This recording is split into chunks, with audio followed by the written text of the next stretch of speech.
Англис тилиндеги чактар оңой түшүнүү. Күнүнө болгону 5 мүнөт бөлүп, жаңы теманы үйрөн. Видеолорду өткөрүп жибербөө үчүн катталып жана коңгуроону бас. Лайк басып достору менен бөлүшүп кет. Англис тилинде чын эле 12 чак барбы? Бул көп сезилиши мүмкүн, бирок англис тилинде негизи 3 эле чак бар. Алар биз билгендей өткөн чак, учур чак, келер чак. Демек, эмнеге анда 12 чакты үйрөнүп баш оорутушубуз керек деген суроо келет. Англис тилиндеги чактар деле кыргыз тилинде да бар. Эгер аларды салыштырып карасак, эстеп калуу кыйла оңой болот. Бүгүнкү сабакта учур чакты гана талдап, эмне үчүн учур чактын формалары көп экендигин карайбыз. Англис тилинде учур чактын 4 гана формасы бар.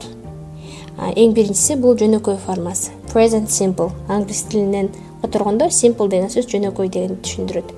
Мисалы, мен иштейм. I work. Карасаңыздар, айтылышы дагы жөнөкөй формасында айтылат. Бул жалпысынан жумушум бар. Иштейм, күнүгө ар дайым кылынуучу нерселерди айтабыз. Демек, англис тилинде деле I work деп жөнөкөй жалпысынан айтылат.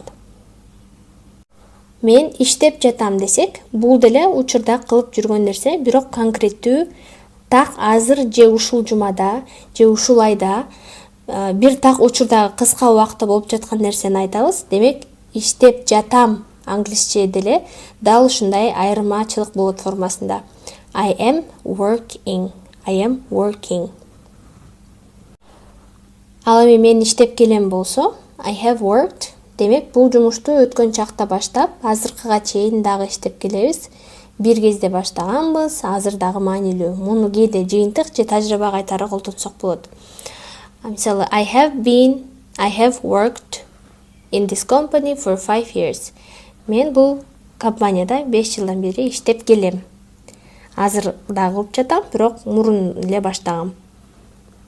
Ал эми мен иштеп келе жатам десек, I have been working. Бул жакта жатам деген сөз кошулуп жатат, Англис тилинде деле дал ушундай узагыраак формада айтылат. Бир кыймыл аракетти өткөндө баштаганбыз, бирок азыркыга чейин үзгүлтүктүз кылып келе жаткан иш аракетти ушул формада айтылат.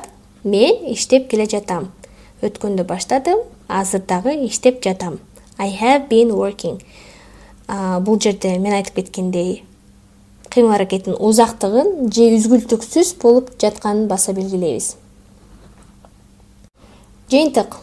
Биз азыр учур чактын 4 формасын карадык. Бардык эле сүйлөмдөр азыркы учурда болот, учур чакта болуп же кылып келе жаткан нерселерди айтып жатат, бирок айырмасы төмөндөй. Present simple. Жалпыстан дайыма болуп турган нерселер. Present continuous. Так азыр болуп жаткан нерселер. Present perfect. Өткөндө баштадык, азыр дагы болуп же кылына турган нерсе.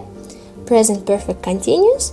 Өткөндө башталып, азыр дагы уланып жаткан нерселер. Эстеп калуу үчүн жөн гана жалпысынанбы же конкреттүү учурдубу? Так азыр болуп жатабы же өткөндөн бери келе жатабы деген суроолордон айырмаланып алсаңыздар болот. Эгерде түшүнүктүү болсо же суроолоруңуз болсо, комментарийде калтырып жазып кетиңиз.